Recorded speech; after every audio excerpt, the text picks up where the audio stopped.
अस्सलाम वालेकुम जी। Well green agro service की तरफ से खुशामदीद। आज हम इब्तदाई बात करेंगे कि इब्तदाई तौर पर एक छोटे अमरूद की कटिंग प्रूनिंग कैसे करनी है। बेसिकली देखें कि आजकल जिस तरह हाई डेंसिटी में प्लांटेशन हो रही है, 1 एकड़ में 1000 पौधा लग रहा है, 1200 लग रहा है, 1400 लग रहा है, 1600 लग रहा है, तो उन पौधों को हम मैनेज कैसे करेंगे। अगर उनकी अभी से हम मैनेजमेंट अभी से हमने ना की तो ये तो साल 2 साल के बाद जंगल बन जाएगा। इसके लिए जो बुनियादी तौर पर जो बात है कि उसकी हमने कटिंग करनी है, प्रूनिंग करनी है, उसको मैनेज करना है। तो मैनेज कैसे करना है, तो एक छोटे से पौधे को अगर इसको हमने डे फर्स्ट से ही इसकी कटिंग प्रूनिंग पर तवज्जो देनी है तो तब जाके हम इस पौधे को मेंटेन कर पाएंगे। अगर हम ये सोचें कि हम 1 साल 2 साल उसके पौधे के पास ही ना जाएं, साल 2 साल के बाद हम जाके उसको कटिंग प्रूनिंग स्टार्ट कर देंगे तो फिर वो मैनेज नहीं हो पाएगा। तो बेसिकली वो उस तरह का एक बड़ा प्लांट्स बन चुका होगा। दिखाइएगा ज़रा ये वाला पौधा, तो इस तरह का एक बड़ा पौधा बन चुका होगा जिस वक्त उसको अगर हम मेंटेन करना चाहें तो उस वक्त उस फल पौधे का नुकसान होगा। जिस तरह इसमें देखें, इस पौधे में ये जो ब्रांचेस बनी हैं ये देखें, तो ये बिल्कुल गलत तरीके से बनी है। इसको स्टेप बाय स्टेप ऊपर जाना चाहिए था, तो फिर ये चीज़ होगी। इस चीज़ से बचने के लिए हमें चाहिए कि हमें अभी से अपने पौधे को मेंटेन करके लेके जाए। अभी से अपने पौधे को हमने मेंटेन करना है ताकि हमारा पौधा जो इसका जो कनोपी है, इसकी कनोपी मैनेजमेंट करनी है, उसको हम बुनियादी तौर पर अभी से मुख्तसरन ये कहते हैं कि इसको हमने ज़मीन से 50 सेंटीमीटर, 2 फीट कह लें या 50 सेंटीमीटर, 50 सेंटीमीटर हमने ज़मीन से उसको ऊपर उठाना है। ताकि उससे ऊपर इसलिए उठाना है कि ताकि जितना ज़मीन से पौधा ऊपर होगा, एक तो वो जहाँ से ऊपर से एंगल्स लेगा, तो ऊपर से एंगल्स लेके जिसकी शाखें होंगी वो उसका जो ये रेडियस कम रेडियस कवर करेगा। अगर ये ज़मीन के साथ से शाखें निकालेगा तो ये इसका जो शाखें होंगी वो जल्दी से फैलेंगे, दूसरे पौधों के साथ ज़्यादा मिलने की कोशिश, मतलब वो ज़्यादा एरिया कवर करेंगे। जब से ये ऊपर से जाकर जो उसका एक्सेस एंगल होगा उसके साथ साथ इसकी जो कनोपी है वो लुक भी अच्छी देगी और साथ में एरिया भी कम कवर करेगी। और सेकेंडली उसकी सबसे ज़्यादा प्लस पॉइंट है कि जो हमें नीचे वाला इसका जो तना होगा वो साफ़ होगा। इससे जो फंगस बीमारियाँ डायरेक्टली धूप पड़ेगी, इससे फंगस बीमारियों का मैक्सिमम कंट्रोल होगा। इसलिए आमतौर पर रवायती तौर पर हमारे बागों में पौधे भी कुछ ज़मीन के साथ मिले होते हैं जिसकी वजह से फंगस के अटैक ये चीज़ें बीमारियाँ ज़्यादा होती हैं।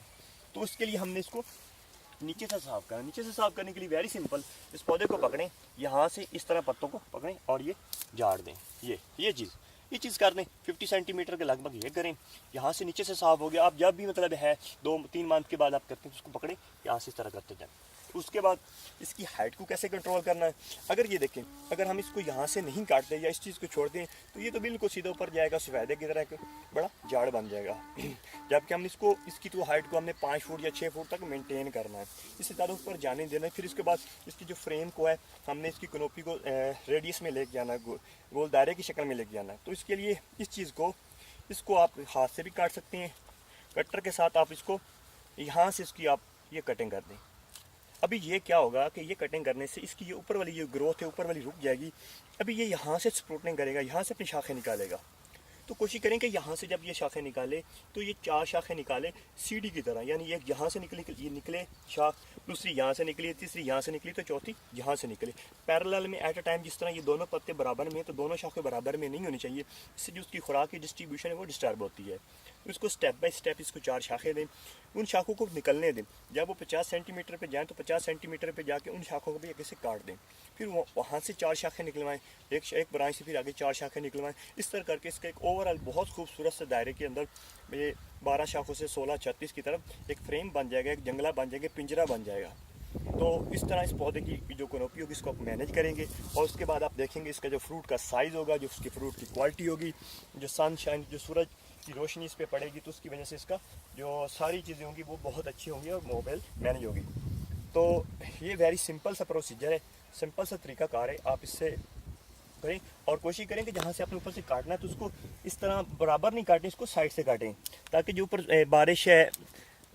बारिश अगर होती है या पानी कोई आता है शबनम का तो वो नीचे वो जो है वो ऊपर उसके ऊपर ना ठहरे नीचे। उसके बाद उसको चूना या कॉपर डाइऑक्साइड, चूना यानी चूने के अंदर जिसको हम आम अल्फाज में नीला तोता कहते हैं, नीला तोता मिक्स करके ऊपर हल्का सा वो लगा दें। तो वो लगा दें, उसका पेस्ट कर दें, हल्का सा पेंट कर दें ऊपर से जगह से जहाँ से आपने कटिंग की थी।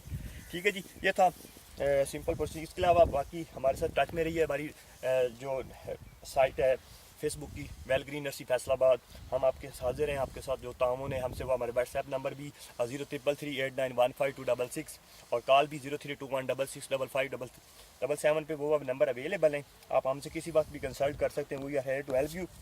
तो बस बाग लगाइए, अच्छे तरीके से बाग लगाइए और बाग लगा के उस पर चढ़ कर इसको मैनेज करिए। सिर्फ बाग लगाना ही मकसद नहीं है, बाग लगा के उसको मेंटेन करें, ताकि अगर मेंटेन करेंगे, जितना उस पर खर्चा करेंगे, जितना उसको अच्छे तरीके से पालेंगे, उतना ही इसका प्रॉफिट ज़्यादा है।